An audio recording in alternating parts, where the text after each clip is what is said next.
resorting to murdering your spouse after only 8 days of marriage. Today, we're going to be talking about the murder of Cody Johnson. To give a little bit of backstory into his life, he was born on April 8th, 1998, was very outdoorsy, loved cars, got a career in making custom commercial cars, and his boss was his best friend. He had an awesome relationship with his family, with his friends, an amazing job that he loved, but all he really wanted was a wife to go along with it. Well, in Halloween of 2011, he met Jordan Graham. She was a huge Christian, very active in the church, but she was also very shy and reserved. But this attracted Cody to her. They were like yin and yang, perfect opposites. And Cody knew he was going to marry her after just a few weeks of knowing Jordan. He fell so hard, but a lot of their friends and family was noticing that Jordan wasn't falling quite as hard. And it's very important that I state that because of Jordan's religious views, celibacy was huge for her. So Jordan and Cody decided to buy a house and get married. It was very noticeable that Jordan was more excited about the wedding, though, than the marriage. And when it was time for the wedding, this is when things took a turn for the worse.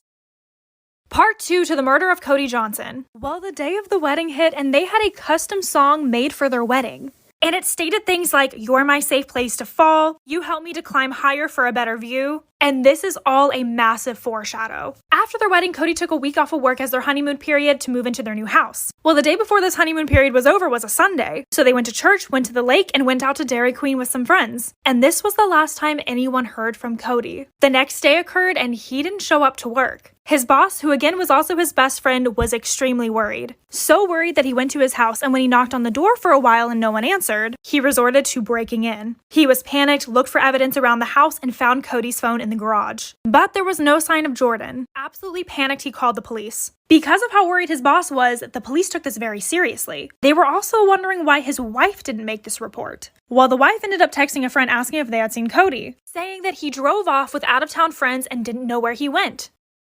Part 3 to the murder of Cody Johnson. So at this point, friends and family know that Cody is missing. So they go to Cody and Jordan's house to help. And when they're over there, Jordan just seems upset instead of happy that people are actually helping. At one point, she gets so upset that she throws her wedding ring. Well, obviously with this behavior, the police call her in to question her. They're like, "Hey, was there a fight?" She says no. They're like, "Well, do you think you know where he went?" She's like, "Well, he does like to go out on very fast joy rides," almost suggesting that they were going too fast and maybe crashed somewhere. She also said that she didn't make a missing persons report in case he came back and was upset with her. Well, the cops were potentially thinking that this was a drug deal gone wrong, because that wasn't uncommon for the area. Search parties were looking for Cody everywhere until an email came in. I'll insert this email now from Cody the car man.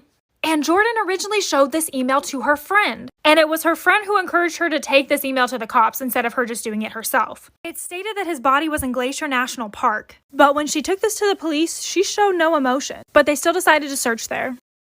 Part 4 to the murder of Cody Johnson. So whenever Jordan brought this email to them, she claimed that he did work with a Cody. And when they found this Cody and interviewed him, he said that he hadn't worked with him in a long time. He also was extremely cooperative and they couldn't find any evidence against him. They also could not tie that email to him. So they take their search to Glacier National Park. Jordan brings her friend Hannah and they walk around with a search party looking at different areas. But again, Jordan's very unemotional and not even helping. Her friend was just trying to be as supportive as possible. Well, they couldn't find him, so they went home, called it a day, and came back the next day. And Jordan brought her little brother with her. And as they're driving through, Hannah is suggesting places that the search party should go to. But Jordan ends up having another idea. She takes them on a very long road to the top where a parking lot is, and states that her and Cody went here a lot. This area was beautiful and scenic, but dangerous, and the rocks for the hikers were not approved. But everyone watched as Jordan jumped over the railing and onto the rocks, went to a specific edge of a small cliff, throws a rock over the edge and states, "I think he's down there."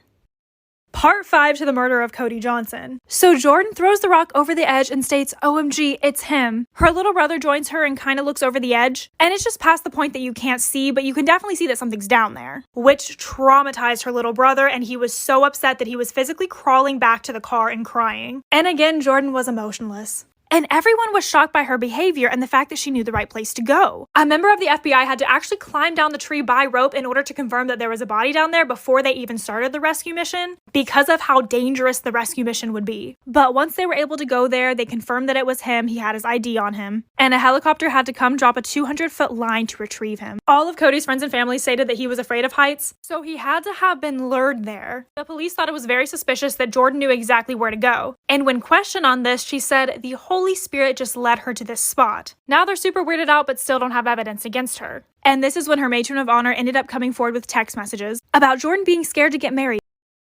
Part 6 to the murder of Cody Johnson. So the matron of honor ended up coming forward with all of these text messages, in which Jordan was saying that she was scared to get married and scared to lose her virginity. She was also crying the day of her wedding, and stated that she would freak out if he even made a move on her. Well, I guess after they got married, she pretended like she was on her period. But obviously that lie can only last for so long, so she told her friend that she ended up telling Cody she didn't want to be with him anymore, after 8 days of marriage, that they got into an argument and he left. So now the police know that she's telling different people different things. On top of that, they were able to trace the IP address of the email back to her stepdad's house. So that's when Jordan knew it was time to come clean. She said she told Cody she wasn't happy anymore and they got into a huge argument, but decided to cool off a little bit at the national park, in which they got into an altercation again and she pushed him off the cliff, which didn't surprise investigators at this point. Jordan then went to his funeral and was on her phone the entire time, and finally was arrested for first and second degree murder, but was only convicted for second degree and sentenced to 30 years. In which she didn't testify or apologize. Because of her Christian background, she made it seem like it was worse to just divorce.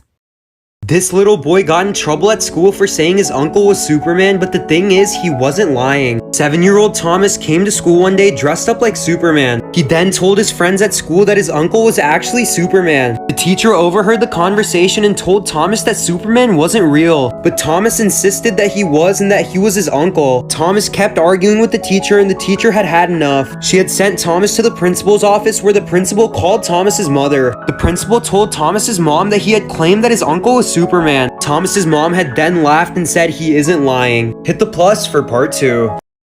This little boy got in trouble at school for saying his uncle was Superman, but teachers realized he wasn't lying. After Thomas's mom had gotten a call from the principals, she laughed and said that little Thomas wasn't lying. But before I tell you what happens next, I just found an app that lets you remove anything from pictures, and I mean absolutely anything. Just click the link in my bio and click this right here, but promise me you won't use it for bad. Anyways, Thomas's mom had called her brother-in-law, who was none other than Henry Cavill, aka Superman. And the next day, little Thomas took Henry to school with him, and you won't believe the reactions of all the students and teachers. If you want to see the real video of all the reactions, part 3 is up on an app called Taboo. Link in bio.